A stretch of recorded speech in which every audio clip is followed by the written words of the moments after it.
Previously on Dope. Once we reached the waterfall and there was no sound, like no sound whatsoever. Not even birds. Not even birds. That's when I knew something is here. So you hear like a creaking door. Yeah, but when you hear that door slam, like no, that's like a tree cannot slam. Same time, leave all your things. Draw na boy. Yeah, standing there. And now on Dope. I was in Form 7, my sister was in Form 6. And so my sister is going to Form 7 finishes a week before Form 6, the exams. So my sister, I think my sister was going for exams. So she went to the teacher's house to go and study because island school. And then at midnight, they thought to go and play hide and seek because Best idea. That's the best time. It's like building That's the a best house time. on top of a gravesite. That's the best idea. best time, boy. and so where the house was, where the house is, so it's at the corner, it's at a bend. So it's like the last house in the village, and immediately after that house is a graveyard. So they decide to go and play close to the graveyard. So my sister's going and playing with a group of, again, a gang that we were in the same form with, and gang that we were in Form 6. So she goes, and while they're playing, she gets caught by one of these girls. Her name is, I'll omit her name. Let's just call her Mary. So can you call her something else? Okay, Layla. let's call her Sarah. Okay. So Sarah walks up to her, like, hey, I caught you. So they start walking around together. And Sarah keeps telling her, we should go and check by the seaside. Some gang must be there. And my sister, for some reason, was saying, no, it's okay. Don't worry. I think they're over here. Mind you, when she found my sister was in the middle of the water tank. My sister was sitting in the water tank. How does she know to go look inside? Exactly. The water tank? Oh my God. Boy. And then she said, okay, if not now, we can go and check the cemetery. So they walk close to the cemetery. The my sister moves back. And then they find everybody else, but Sarah goes missing. And then so my sister tells them, oh yeah, everybody, the only person left is Sarah. So when they finally, Sarah's been found, she's probably somewhere around there. So when they're moving around, then they find Sarah. She's hiding next to the septic tank. And then so they turn to her and they're like, what are you doing here? We already found you. She goes, no, I've been here all this time. that wasn't me. What are you talking about? And they think that she's joking and all that. I said, no, we found you. Maggie was saying that they saw you. Yeah. My sister was saying, they found Sarah. So I said, no, I've been sitting here this whole time. You can ask these other girls. And then, mind you, she points out another girl that's hiding in one of the bushes behind her. And say, yeah, we've been here this whole time. Nobody came here. And then they find out. Who was in the bushes? So then they find out that the person that went and called my sister was actually a spirit. And if they take her to the water, then she's gone. Gone forever. Gone forever. Holy. And then what happens immediately after, my sister gets fever so bad that they have to cover her in salt, and they do a chain prayer when they're supposed to be studying. They chain prayer for about 6 hours, from midnight all the way to 6 o'clock in the morning, and then they go and they dump her in the car and send her home. Yo. So that was like one of the weirdest things that I encountered. So I wanted to ask, for all of you here, and Tuets, because you here too, what are some things that you've heard that the elders say, or maybe in your culture, that protects you from like spirits and stuff? Come home, Ellie.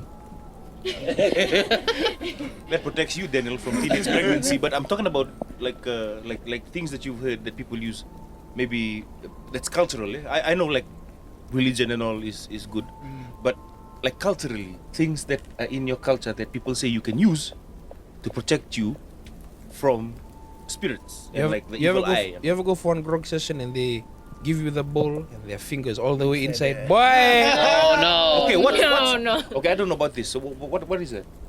It's very unhygienic. Yeah, that's all I know. Unhygienic. Brass, COVID.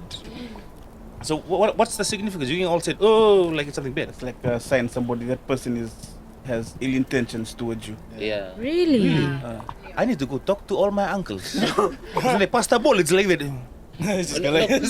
It'll be like if some can do it, like they keep the thing on top, but if it just seems weird, it looks weird. Like they go right 2 fingers, sometimes again holding it in a weird way. Sometimes they'll ask for 2 takis in the grog session, and they'll like pretend like it's a mistake. Oh. And when they do get caught out, hey, someone else, oh yeah, really? I didn't know. We'll take it again then. Dude, you ever heard the one, if you're sitting in a setting, like if it's nighttime or inside the house, and people wearing sunglasses? Yeah. What is it? Explain. Yeah, probably they don't have eyes or irises, because I think my theory is spirits don't need to. See. Yeah, like eyes to see. for us to be able to see, we need light to reflect off things. So if there's no light, there's nothing going to reflect on the table to tell my eyes, tell my brain, there's a table there. You cut this light off, you won't be able to see it. Yeah.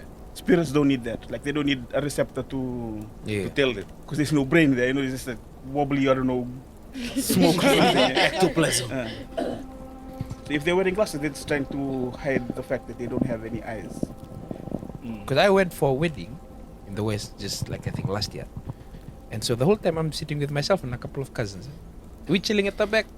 And mind you, asking this is not our song, asking we're invited. Asking sitting there, the groom side were all sitting on one side. Every single guy there was wearing sunglasses, mind you. Daytime, but we in church. We in church. Enough lighty. It's quite dark. So one of my cousins starts making fun of them. Hey, look at this king, you're wearing glasses. And so I start joining in. And so one of my cousins just looked at me, shut up. So we thought, trying to be respectful. And when we leave, and then the fella tells us, no, usually the gang that run around, they weird thing like that, they wear glasses.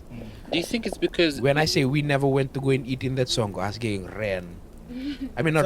Some gang do wear glasses just because the grog's been Too much. too much. Like, Oh, yeah. gets cut over there, Are and, you high? no? Do you think you know how they say the eyes are the windows to the soul? So when they wear sunglasses, is it spirits that they don't have a soul? Could be that. Because I mean, you look at sunglasses. Who are you again? Okay. So radical. Oh man, you just blew my mind, bro. Yeah, bro. Some are just wearing sunglasses because their eyes are like this. Vika. Oh. Probably came from a garden with a bunch of friends. There's a better fan after watching somebody do the devil worship. Okay, let's move away from this supernatural stuff because Mano might get attacked on his way home. Hold your rosary close. I want to hold my Bible close. You have no. one? This on to your last question. This is something my grandma used to say. If you're carrying a baby, when it goes past 7, don't let them look into the mirror. If you're sleeping, close all the windows. Don't sleep directly and then look at like in a window. I do that every night. Your foot should not be pointing towards the door. I do that. When you sleep, your feet should not be pointed towards the door. Which one is it? The Really? head or your feet? I don't know. Your feet. One of the two. No, your head. Because when you carry a body into the house, is it the head first or the feet? Head first. The head Head first. Oh, so head don't face the door. Yeah, no, because Rotuman culture. So what I've heard is you don't put your feet towards the door because then You get pulled out. your soul goes wandering, and then so if they Oh, that see explains. salt on you, like what's this? Sand on your feet, that means you're still there. If you don't wake up, that means you died there. So about that, Wow. so I've heard a couple of stories about this place in Rotuma. The way the elders say it, it's like a physical place, just off of the shore, and it's the Rotuman underworld. So that's in their belief. I feel like we might be cancelled by all the Rotumans listening to this. Look, I am from this beautiful island. And I love these people so much. I love my culture. My next family meeting, I love you all. So there's stories about this place. It's called the Oroita, which I think roughly translated is the hidden place. So it's like the Rotuman underworld. So according to them, They have mermaids. sorry, They have mermaids or Bruh. this is something. not Atlantis. Okay. Okay. Okay, so anyway, so one of the things that I heard, one of the stories, one of my cousins has this unique name that I've never heard anyone else have. So when I asked, I think one of my aunties or something told me, oh, they got that name from that place. True story. Yeah. Dang. So his name came from that place, and I thought they were joking. So I sat with the elders, and then we were grogging, and I was just listening to their stories. So they talked about it. So apparently this place is like in the Rotuman culture. I don't know if it's everywhere, but they were talking about it, and they said that this is the place. Sometimes in your dreams, one of your family members, an ancestor or something, will come and take you from home and take you towards the sea, towards this place. So one of the rules they tell you is don't eat or drink anything while you're down there. So the only sign you know that the person has gone there is you wake up in the morning and you see sand on your bottom of your feet, which means you've gone walking. So apparently this my cousin's father, one of his ancestors came to take him to that place. So they went down there, and then the ancestor told him, like, your wife is going to be pregnant soon. This should be the name for your son. And the whole time his ancestor's wife was telling him, hey, you must be hungry, come eat. Or, hey, you thirsty, drink this. So he said when he went there was also a grog session happening there. So the king went, hey, yeah, like, you know. So the rule is, do not eat or drink anything in that underworld, because once you do, your soul is stuck there. And they'll find you with sand on your feet, but you'd be dead. So he knew this, so he went down with his ancestor, was given the name, then he came back and named his son. Mind you, he didn't know the wife was pregnant. So when he woke up, he went to the wife and said, are you pregnant? And she said, yeah, I was waiting to tell you the right time. Ah, it's okay. As my ancestor was watching us making this baby, so he knows that. You already did the gender reveal. I'm sorry. Yeah, sorry. He says, good job. So yeah, my cousin got this unique name that apparently was brought from the underworld. Sweet. Yeah, but like I said, if in normal times, like if you ask the older generation, they'll tell you, hey, no, it's the dark ages. We serve the Lord now. We've seen the light. But imagine, you go like for a trip like that, and they tell you, so your next child, we're gonna give you a unique name. His name must be Johnny. It is the name of many warriors. The best advice I've ever given for going to the jungle or going trekking or whatever. Just don't. No, the best advice I was given: don't worry about the devil. They're okay. Worry about humans. Yo. So you've had bad experience with humans? No, they just said that somebody told me the devil can't hurt you, the human can. You might cross a farm. Yeah, they might get the cane knife. Yeah. You steal my potato. Who's planting potato in You stole my cabbage. My cabbage. You know the one you were having that day. So moving away from this. False accusations. So allegedly. So I have to credit John Apted because I saw this picture that he took and he posted on his page.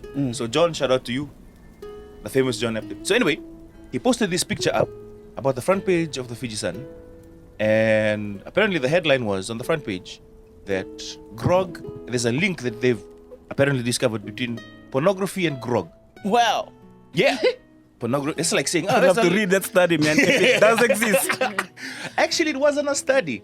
Oi. So when you read the article, It was. No, No, It says there's no here, evidence. so basically, the lady that was she's like the head of this NGO. She said that some of her teams, like one of her teams, don't know who was in the team, don't know how many gang in the team.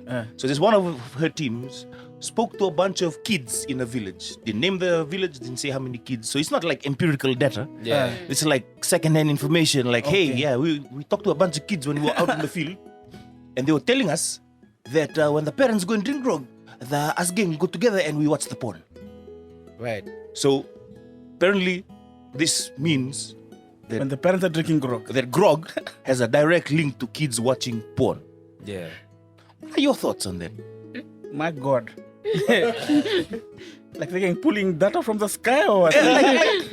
Like, you know, the growing up in the like, you know, we were exposed to these things quite young. You know, like this, the picture of the floating around with kids smoking weed out of one bottle. Yeah. And this gang, oh my God, you know, the parents must have been drinking grog. must have been drinking grog. Oh, society is dying. It's been dying for a while. But see, that's the thing. And the worry I have is if it's on the front page of a huge, like a well-trusted publication, then I'm sure a lot of people will take it as like fact. Gory. Because like a reputable source said this in the headline. And I know a lot of people, especially the people that I know, don't actually read the story. They see the headline and go, boy, you know what? I saw it in the paper today. But all they did was read the headline. That's you know? it. That's enough. That's enough for them. But yeah, I remember when I was a child. You were a child. Yeah, once. For born full Once. humans around. Poor mom. Anyway, so and I think a lot of people who are listening to this right now will agree. A lot of kids don't have to wait for their parents to go grogging to watch porn. Agreed.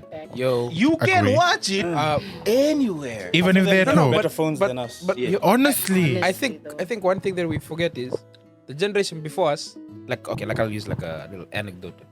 Generation before us, when you were flirting with someone, you wrote like love letters. Hey, I remember that. It passed through All the 6 or time. 7 people to reach that one person. Nowadays, if you want to, fix or flirt with somebody, just send them a DM. Yeah. Send them a message. They're already putting themselves out there. You know, you're taking pictures. You're on Instagram, Facebook, all this stuff. Yeah. Yeah. The information is readily available, and that's the generation now. Before, like older generations, you knew how to safeguard your kids from pornography or all these dangers. You just tell them stay inside the house, don't go outside. And again, when you're in the house, you can't do you're not exposed to anything other than what's inside the house. Yeah, like the TV. Exactly. So for kids growing up nowadays, they have the internet. The internet gives you anything and everything. Fingertips, like you just get anything you want. Exactly. So can you not argue that because of that, today's parents are ill-equipped to safeguard their own kids from the dangers of the internet and pornography and all that? Because again, the internet, you click a link, ad pops up, it's pornography, takes you straight to it. Is that because of lack of knowledge? I'd say because again, we're in like the first generation that use the internet. We haven't really, again, it's basically, it is what it is. Anything and everything is there. We can't, like, there's no safeguarding, nothing. So how do we if you have kids and a parent, how do you teach a parent to safeguard their kid from using that? The only thing that you can do is to talk to them. And again, that's in and of itself, this is a taboo topic in the Pacific. Yeah. Like imagine like, I mean, not from my parents, but I have friends who have had the conversation with their parents. My parents were always too shy to talk about it. My parents never talked about that with us. So I had one friend that walked. The parents walked up and just walked up and said, "Iku sarap blue chico." Straight up. Like straight up. Boy. That was me, boy. Iku sarap blue chico. It's nothing new, boy. Anak ka sila. And so like like that's the thing. Like traditionally, there is no conversation. So again, if we were to start having that conversation, you start teaching kids. Because I read that article, and basically the lady just said, the CEO of that NGO, whatever position she has, was saying that it then falls on, because you can see like parents watching pornography, so this falls on the schools to deal with it.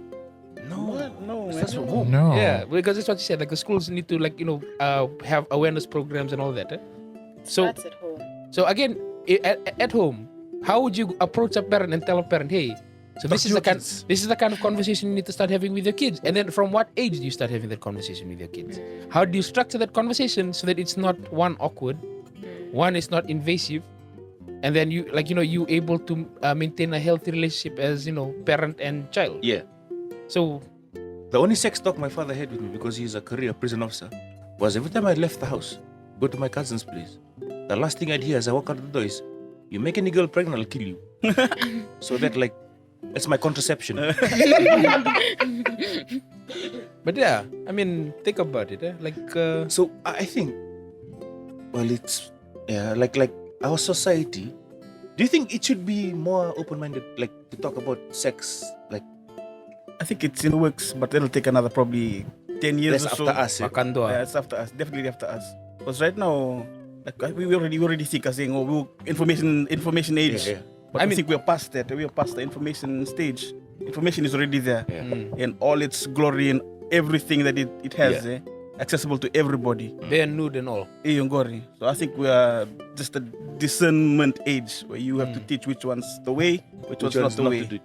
But then again, like most the generation before us, some even among us, like for them the internet is Facebook. That's it. Like you go to use Facebook like Google. Like, I saw it on Facebook. Yeah.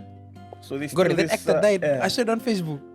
Still this unknown thing about the internet that we don't know yet. So probably. And then for me, I realize how big the gap is between my parents and I and my child. Yeah.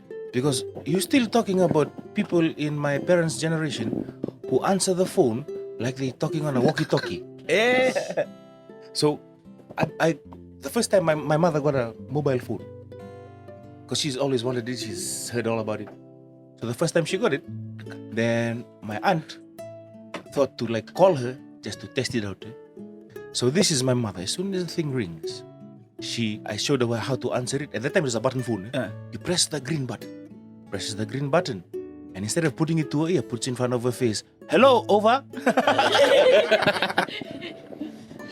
So that really showed me the gap in the generation between mine and my parents, and I can imagine the gap that exists between me and my child. Yeah. Because they're so used to like the way social media is now. Yeah. I don't even have TikTok yet. Gori. My kid You is just like got all over WhatsApp TikTok. today. I just got WhatsApp today after years of saying no, I don't need it. I got Viber, and it was forced on me because I left my phone and I went to do something. When I came back, it was on my phone. Allegedly. It's like a miracle. Allegedly. Macro. It's like a supernatural. But so, yeah, man, like technology right now is something that people who are of our generation and older need to like familiarize and deal with. Yeah. Because that's what our See, kids all are that's- engaging. All that's there, and then you see somebody just. How did these people get to these positions? You know, like Yeah. to just like grog, you go grog connection to pornography all of a Gori. sudden. Yeah, This like is a- how it works now. Everybody believe it. Yes. But also it's worrying like it's on the front page of Gori. a trusted, and everybody trusts them. What was the headline again? Grog links to porn. Something My like that. God. Yeah.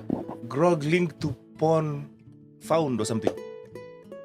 And basically, just from one village in somewhere. We that don't they- even know what village. Gori. We don't even know like who was in this team. And Yeah. we don't know who they spoke to. From Laos. And then they take it objectively and they say, well, this applies for everybody. Don't drink the. All in the same box. Don't drink grog because your kids are watching porn. But when you home, they stop. That's the thing. Instead of talking about, then they were like, so in the article, she talks about what's this? This is on parents and all that. And then she goes, it's then the responsibility of schools and shareholders. What are these shareholders? Do kids have shareholders? So that's the thing, like, they're talking like this, then they're pushing the blame. So then what happens after that?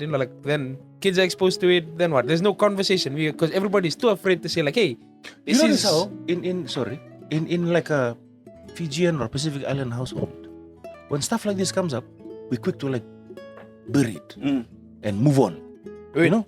Put your hand up if you've gone to the cinema. Well, you can just say yes because this is the podcast. I realize that. No, again, listen to the podcast. We'll see Right. how things Yeah, go. just put your hand up to if this applies to you. If you go to the cinema and at the end, when the protagonist, meets his love interest and they're like chuma, for like a split second, Baka na matamu. you have to cover your eyes. Boy. I still close my eyes. Because my virgin eyes, I can't look at that kind of thing. Right. You know? It's like, yeah. Right. Ew. So yeah. Because I went to go and watch I can't remember what movie it was, and there was that scene. Mind you, I'm sitting there with all adults, all of us same time. As soon as they say, hey, they all start looking off in the distance. I'm thinking, we're all adults here. We can asking. Most of us, finished school somewhat. I got something worse. Have you ever watched movies with your parents or someone older in your family and there's a kissing scene? What do you do? I can beat that. I can. They tell you, close your eyes, close your ears. No, but even if they don't, Who knows? and like you guys are watching like a TV show or something that has kissing and maybe some bad sex scenes. Bro, I wait for them to tell me. If they don't, all right. Let's go. I did not receive instructions. Instruction. He never said to close The my orders eyes. did not come through. When I was in high school, because the one thing that I used to do, because I used to like watching movies, I used to go to buy the DVD movies and put in like the little, the little disc cases. True story. So one of my friends came home and stole my whole disc thing. Collection. And then so I went on Monday. I said, hey, where's my disc case? Bring it back. I said, boy, most of your CDs got broke. Like it's broken. I turned to him, all the swears came out. I said, what happened? He told me. So I went home on Sunday. We were sitting there. We were watching movies. So I put one of the movies. Oh, my friend is not particularly the brightest person. Doesn't know movies that much. Father just took the first disc that he saw, plugged it in. The movie was Drive Angry. Nicolas Cage. Oh. So if you've watched Drive Angry, you probably know. And then so they're sitting there, the whole Matavu Valley, everybody like I have a similar story to that. grandfather, father, mother, brothers, everybody sitting there. And then about like 20 to 30 minutes into the movie, there's a weird scene where fellas, he's like shooting everybody and mid coitus and all that. He's shooting while he's shooting. Yeah. So the grandfather gets mad, opens a DVD thing, breaks, snaps the thing, and that doesn't even satisfy the father. Father takes out, looks at all the rest of the disc, breaks it. And so my friend, being the nice friend that he was, saw that he had broken all my discs, packaged it all nicely, and brought it back to me the next day. Boy, I was so mad. Ooh, I have a similar story. So during Christmas, the whole family like gathers at one place to celebrate Christmas together, and it's a lot of kids. So my parents had the brilliant idea to send me to the DVD shop to get a kids movie. I want to say this. It's not my fault. Anyway, so they sent me to the DVD shop. Hey, get a movie for the kids while they're watching it. While we do our Christmas stuff, drink grog and stuff. So I said, okay, sit. Went to the local DVD shop. And I asked the guy, because the guy has seen my face a lot of times. So he knows me, he knows my dad, because my dad comes too. And he goes, hey, what's happening? I said, no, I'm looking for a nice children's movie. Then he said, boy, I got a new one. It's in the kids section. Go check. I was looking, which one? He said, no, the new one. It's called Team America. So I'm like, what's it about? No, but you look, it's a nice cartoon. You know, they have the fighting, the shooting and all. Oh, okay. Then I went, I saw the picture of it. It is like, because it's puppets. It looks like it, huh? So it looks like a kid's movie. And he put it in the kids section. So I took that and I said, okay, Seth, is it good? He said, yeah, good one. This one, like, Seth, yeah, that's the original copy. So it's original, but it's camera quality. Yeah. Yes. So I took it home. So I came home and I told them, oh yeah, I've got the kids movie. And my whole family, that's just after lunch, they're sitting down, nothing to do. Okay, put the movie in, I think all was together. So this is like my aunties, my uncles, my parents, and a whole bunch of kids. Wait, disclaimer on that. What man is in this movie? So Team America has a lot of cursing, there's a lot of swearing, Yes. and these dolls do adult things with each other. Oh. Yeah, man. Yes. Puppets. And it's not like, the soft kind. Oh no. They go to town. Say. They go to town. Of course. So I didn't know this. Yeah. So they all gathered together because stomach full, nothing to do. Come, let's watch a movie together with the kids. It'll be fun. Pop the DVD in, and I'm sitting right there in front of the TV too, watching. Well, yeah, the guy said it was a good one. It's brand new. Nobody got it yet. That's why it's original copy. Anyway, so I turned it on.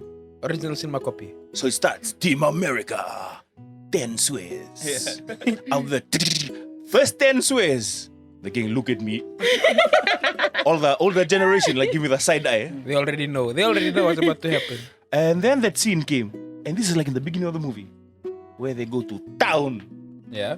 These puppets. Yeah. As soon as that happened, my father stood up off the TV, took out the disc, threw it in the corner, got a nice slap, and then, see, that's the devil.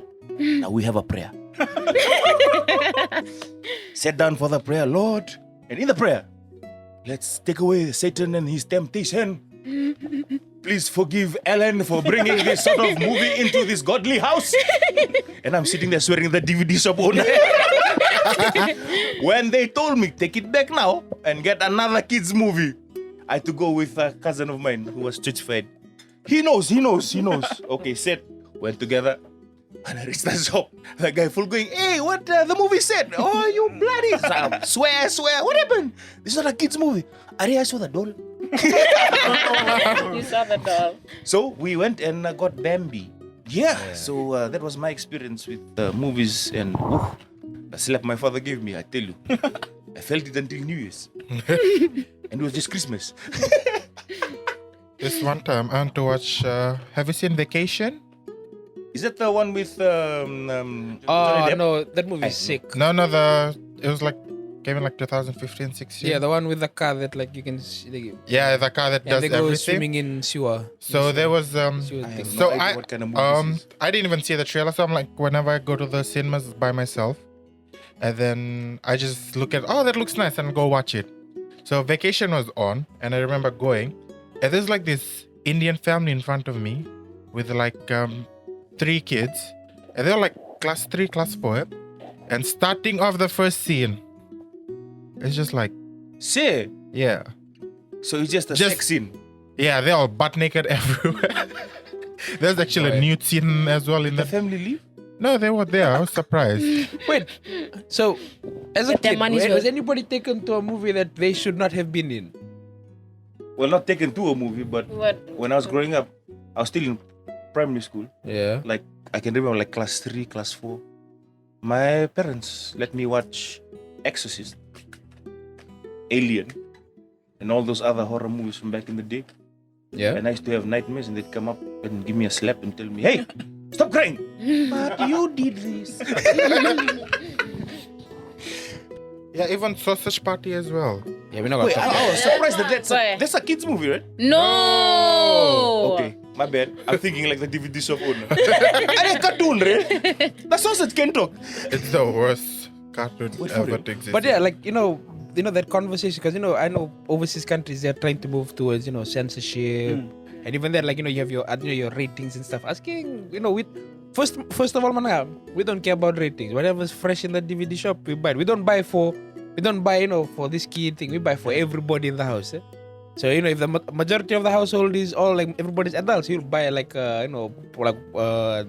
decent action movies. And then you tell the kids to close their eyes. Yeah, but that's the thing. Like in Fiji, if we were to move towards like what the lady was saying, to reduce the link between grog and porn.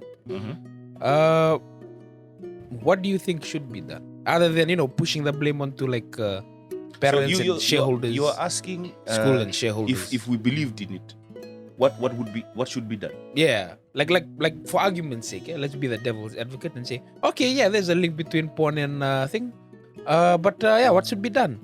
How do you think we should fix it? Nothing. Just do nothing. I believe in the human Evolution. collective. We don't wish evil on others. Correct. Majority of us born, we know what to do, what's good, what's bad. Yeah. I'm trusting the human notion to know if you're gonna have a kid, then you better know how to raise that kid. Because education is not only in the school. Education is from when you're born till when you die. You'll never stop. I'm hoping. I'm giving my faith to the In humanity, that the parents are going to will do their job. and monitor these things. Sorry. Yeah. But just do your due diligence. If you know you did a good job, then Okay, so now that we've talked about all that, I wanted to ask our guest about something that concerns him because, well, we only have him for like tonight. Sounds a bit wrong. We only have you for oh tonight. no. For one night Man, only. just tonight. So, a lot of people know you for your art. Yeah. I hope so, man. No, a lot of people do. Eh? Well, yeah. From what I see, they know you for your art. So, well, now they know you for your comedy too. Yeah, which is good. So, what age were you when you realized, hey, I actually like drawing? I can't remember, man. That back, That like back. that far back. That far back. Earliest memory I have is my father coming back with the data papers. Yeah. And on the back you draw on with a whole, Yeah. like you tear off the sides. Yeah. So I had stacks of those. So they were telling me, I can't remember this. So they were telling me even before that, like if I do get my hands on a pen or pencil, that everything's got to be drawn. Floor, the wall, the... Yeah. If I get my hands on my mother's lipstick, it's going on the windows, going on everything. So they bought chalk. They can wipe it off. Yeah. I'm still going, so they bought the paper. Just to Oi. have control. So you've been doing this for a long For a time. long time, my dad has 2 sets of encyclopedias, everything. You go there, my drawings go all the way back to when I was just lines. Yeah. One big Bible. Heading for that one. You drew in a Bible. Yeah, man, it was just a book back then. Yeah. It's paper. After that, then I know, Tambu. Don't do this. Don't do this. Because it's sore. So, what are your the things that inspire you to draw? Because I know it's very hard to find inspiration. And when you do find it, it doesn't last very long. Yeah. So you need to find something that you can trip on for an hour or 2 or 3 and just be happy with it at the end. So what inspires you? What are some of the things that would inspire you to hey, I should draw this? Before, I have to wait for that feeling because before I had a job. That's currently me. Yes. So we rely on the job to get that money. So whenever we get that urge to do something, then we do it. But now since I've left and solely practicing this, then you realize you can't wait for inspiration to come. Yeah. Because you need to eat and you pay the bills and everything. Correct. So when it really does get to that point, I've learned to just start anywhere, anyhow, just do it. Even if it's a scribble, even if you don't like it.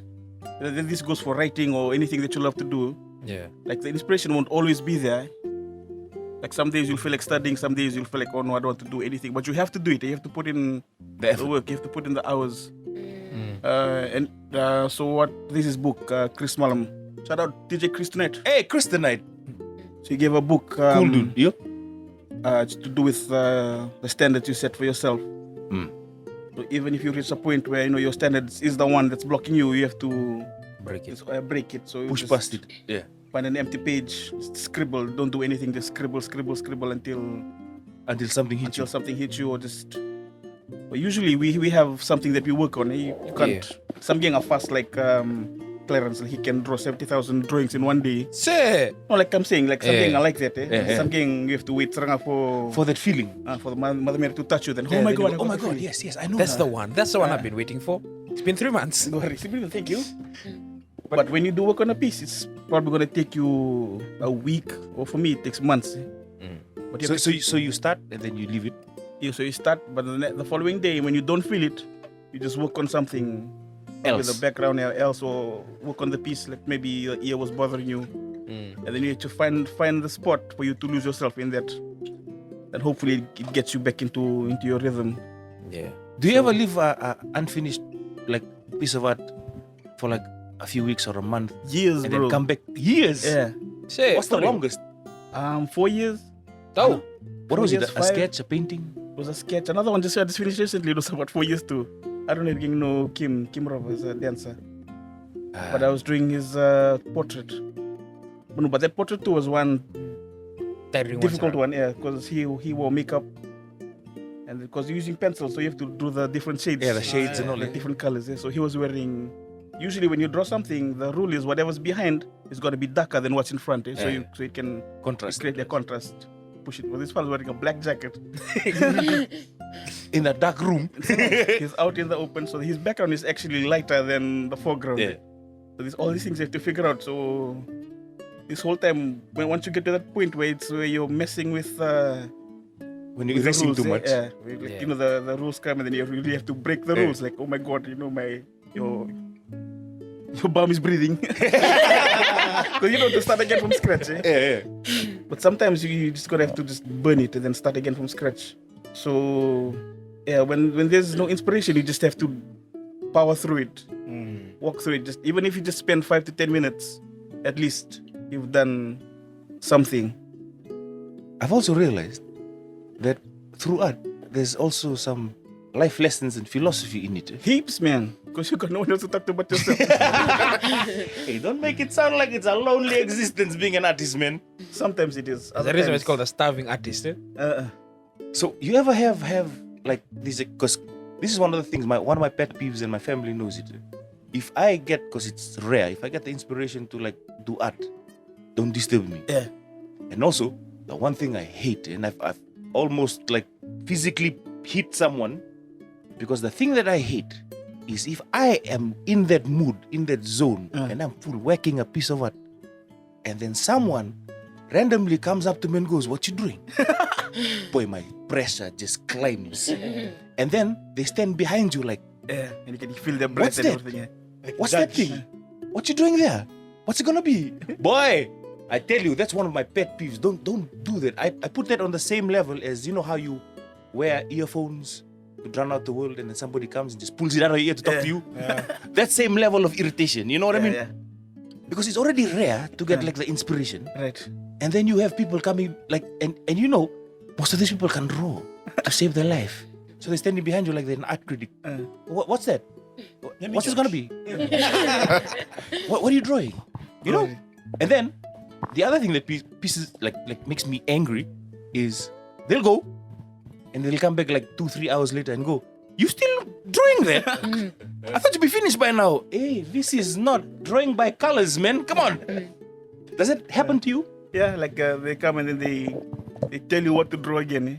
Yeah, that too. Yeah. Like, so you got your piece. So when before we even start, we have to do our sketches and everything, our thumbnails to plan the big piece that we're gonna do. Eh?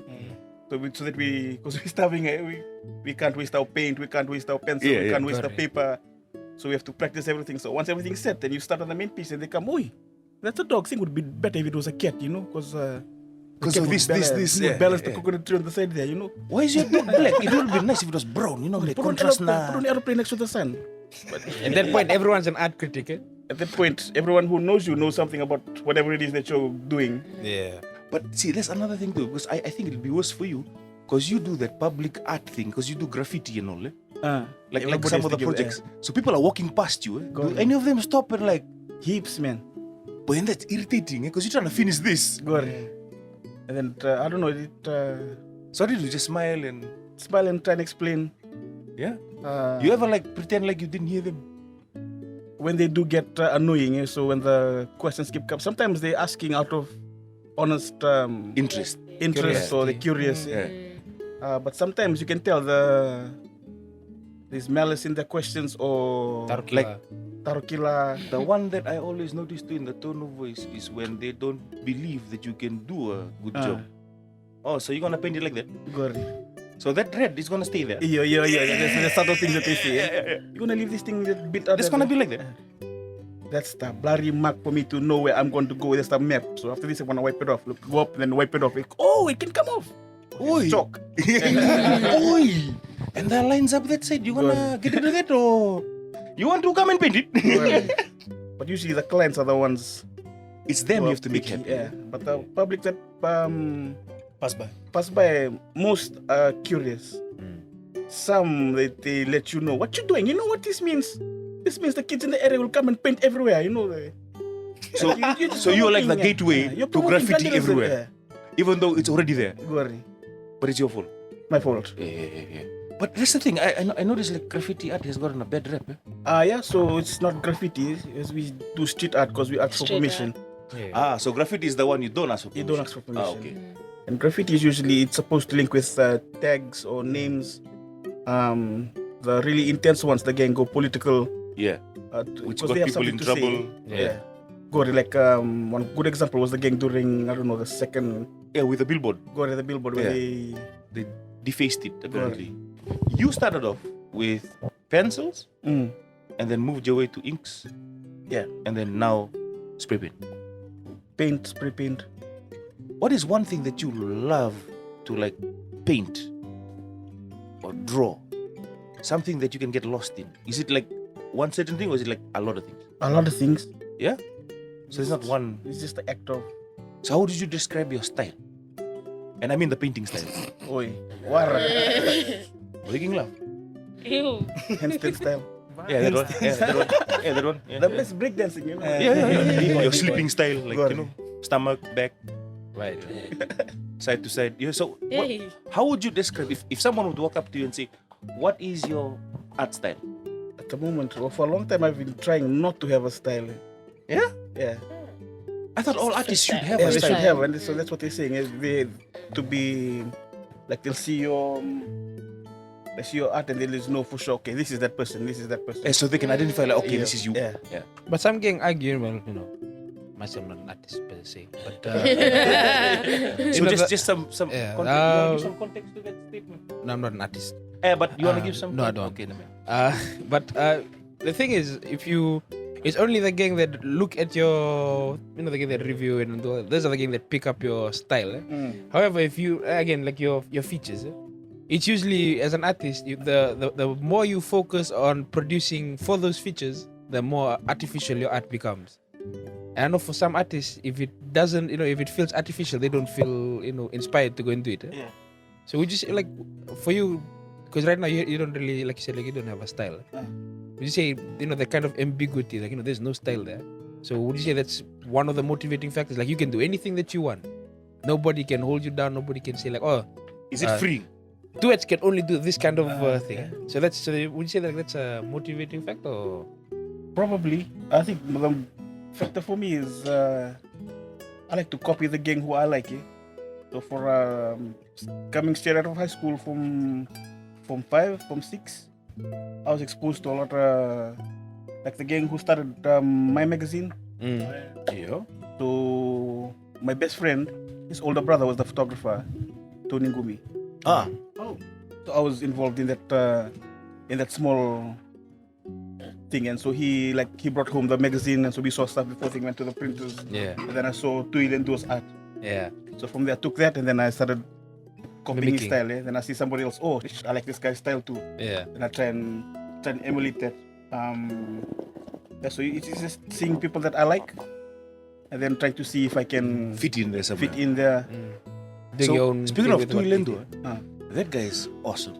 Why? because he's really talented in art, but he also takes the time to like help those who are just starting out. So I had brought him the same issue that you have, and I said, see, you know, like how most artists have a style, certain way they do things. Like you look at a circle and go, hey, that's Alan's circle. What? Sounds a bit. It's a metaphor. It's a metaphor. Right, Anyway, Descriptive, would you anyway, say? so I was telling him how I was struggling with that too. Like I did everything like this. I don't have like one particular style. So you know what he told me, which really like made me more comfortable with the way I was drawing and painting. He said having no style is a style. And I was like, what? Yeah, you know that like you not having a style is actually a style. So that people know you as the person that does all these things. So from that day, I didn't even like, I don't worry anymore about like, hey, I should do this. Like, how would I do it if I was me? Because it sometimes feels like Confining, confining or inhibition to try something new because you're worried people like won't get it because it's not my style. Yeah. And that's the thing. So you start worrying about what people want. And the most irritating thing is when you finish a piece of art and people go, boy, this looks like the thing that other guy always paint. And like you go like, huh? Great artist, good artist copy, great artist steal. You just steal somebody else's idea and you make it your own. And And even though you like starting out and all, your art would look like somebody that has already done it somewhere. Is art what the artist deems it to be, or what each individual experiences from looking at it? Is the meaning of that artwork from the artist or from people's experience with it when they look at it? I think first and foremost it has to be the artist's interpretation. And then it's up to him if he wants to tell the world or keep quiet and then let the world decipher their own messages or what. Just like music, like if you're gonna play music, the first listener is the player. So I think the artist. Which is funny because like for books, literature and stuff. There's this whole literary theory that deals with the death of the author. So as soon as the book is done, when you analyze the text, you consider the author dead. You like anything that any author influence, you consider it dead. So right now on Twitter and other social media platforms, people are criticizing J.K. Rowling because she's transphobic. However, the Harry Potter fans are still loyal to the franchise, to the to the text, because in and of itself, they the world that she's created, they don't really care about her because in that literary thing, she's dead. But for the text itself, everybody's invested. That is alive. Yeah, but I think for art in particular, it's pretty difficult because the artist himself is still alive. Or herself plays an important role because sometimes it's subjective. Sometimes like Van Gogh cut off his ear, and that's why most of his paintings sell for so much because of the struggle that he went through. So sometimes especially for art, the story of the author and what he or she deems it to be is also very important. But paintings are sold according to like what the author says, right? No, there's a few criteria. A few criteria you have to meet. Like the Mona Lisa. The Mona Lisa is only expensive because it got stolen. Yeah. So if I paint something, Tuets, can you steal it? For sure, bro. But then return it back, so as to can sell it? No, it has to be gone for a while. So yeah, like about 75 years. A museum has to look for it. And then all of a sudden, ta-da! Ta-da, it's here. 10 million. 20%, please. And it's just 2 lines. The people that buy your art, how would you describe these people? Majority of them are generally interested. So this gang have become invested in my journey. Like Which is already an interesting journey, yeah? Like I didn't even know it was a journey. I was like, no, it's something I just wanted to do. Like, oh my God, it's so wow. So beautiful. Like, I appreciate the gang for liking their patronage. But most of them. So what kind of people buy your art? Expats, some locals do. But these are locals that have money and all that. Yeah. I try to make it reasonable, but sometimes the price is not up to me. Right now, it became a cultured thing, like hoity-toity. Yeah, wine and cheese. Yeah, indubitably. Yes. So the spaces that do have these exhibitions are these people with that money. Yeah. And the time they have, they don't have to rush home and make gulgula or make Cook dinner for the next cook day. dinner for the next day or breakfast for the next. Sorry, cook dinner for the day and breakfast for the next day. Cook dinner for the next day. We have so much time. Like Stuff tonight, let's, eat tomorrow. Let's go check out this exhibition. Let's organize an exhibition that's gonna be happening. Get a charcuterie board. Take $10,000. Do it. Wow. Good. So these people are the gang who control these spaces. So I think that's where the artist has to decide where does his art want to, or where does he want, or how does he want to be seen as an artist, and where does he want his art to be. So it's either you can do it for the art or do it for the money. Yeah. Ah, And some gang do it for both, and they because you need to survive too. yeah. Some gang do it for both, and they are very successful. Some gang are just like they're just happy that they are doing it, and then because in the village, I'm in the village, a small corner, and I'm painting, and they can come in. Oh, how much is for this? 500. 500 for this. Same time they go home and start painting. Good. Like they do. Sayang, kaya, the thing, 500. The other thing too that I think a lot of artists, I don't know if you face it, is once your family or your close or friends or people that know you in general find out that like, hey, this guy was in the paper for like his artwork, or I hear that this guy sold this artwork here and there. Do they ever come up to you, hey, can you paint me? Gory. You can draw me. Yeah. Draw my baby. Sometimes when they don't know the value, They don't know how hard that is. yeah. So like drawing a baby is super hard. So they come in, oh, this is $20. Yeah, like, Yeah. see that. You also have those people who go, you can do it. What kind of artist are you? Gory. Boy, that really drives me up the wall, man. Even though they go, artists can't even draw one house. Oh, the farmer paint the sky purple. It's supposed to be blue. for us dog man look like a house. When listening to that, it's all conceptual, guys. God, he said conceptual. And then after they say, oh, God, conceptual, spell. Like seeing the amount of gang on Instagram, like the Yeah, and posting up their drawings and like at their age when they're posting it up, like this gang doing anime art and they're good at it. They're getting with digital and they're kicking side. Like it's good to see. Because back then when we were their age, like none of these things existed, and we had to fight against the parents, teachers, and all this gang telling us, the waste of time, don't do it. You have to be an accountant by the time you go graduate. Well, this drawing not gonna pay your bills. Good. But most of this gang, like if they're getting good coverage on social media, they're getting their art out there.